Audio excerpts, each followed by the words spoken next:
the Emancipation Proclamation by our President Lincoln was given January the 1st, 1863. So from 1863 to 1865. It's a little bit of time, right? Like 2.5 years. So if you think about it, they didn't have phones, no internet. How was the word spread? So that's the lag for that. So on that date, a general, and let me get his name right, Major General Gordon Granger rode into Galveston, Texas, and did a reading of the Emancipation Proclamation freeing the slaves in Texas. It was the first time the news had actually traveled to them. And so Texas is the last place for slaves to have been freed. And that's why that date has been embraced. Now, you'll get all kinds of good history about when, how, and all that good stuff. And I want to shout out to people who are interested in history. Please use the Library of Congress site. It is our national resource for all things history. It is great. It has images, it has stories, it has firsthand accounts. So please go there. And one of them is this actual thing. You'll probably go on there can go on there today and learn more about Juneteenth. So that is what Juneteenth is.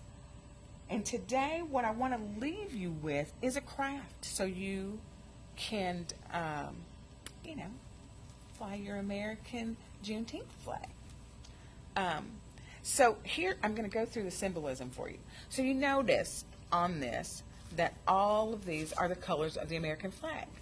And that's exactly it. It is the grafting in of Black Americans as American citizens. That's what using the American colors stands for.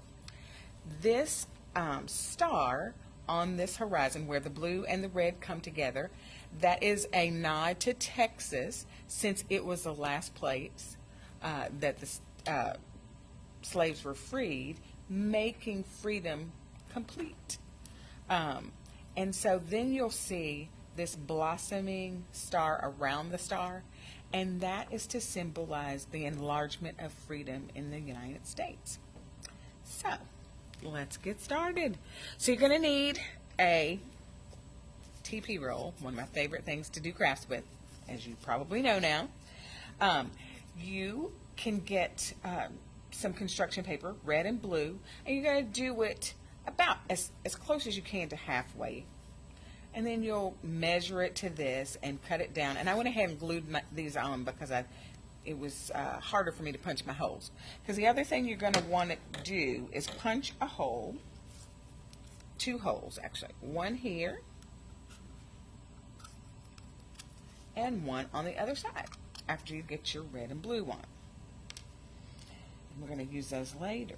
So like I said, our star that stands for the Lone Star State of Texas, we're going to put it right on the horizon line. Like that. And I did these felt stars. You don't have to have felt stars. You can do paper stars. And turn around, and I'm going to do it on the other side.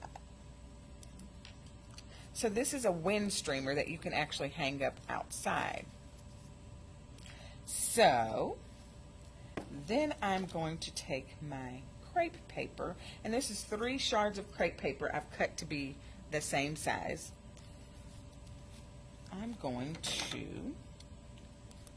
now cut it up to make my streamers, but I'm going to keep them all together. I'm not going to cut it all the way through. And just do 2 cuts. That's what I did anyways. You can make them smaller if you like. And then you've got 3 different little streamer pieces. So then I'm going to take my glue and glue, make it sticky. Be a little careful because obviously crepe paper is not that sturdy. Then the opposite end of where you put your holes, we're going to stick that in there like that. And then we're going to do it again. All right. And try to get them as evenly as you can. That last one is probably going to overlap, but that's okay. It'll make it fuller. So, there we go. Right. Stick that back up in there. It's a little sticky to my hands, but that's okay. All right, and so there we have it.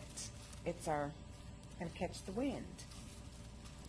All right, and then I just did a little bit of balloon string. I thought that would be kind of cool. Get my trusty toothpick here. And push through my hole. Well, actually, I probably can just do this. Yeah.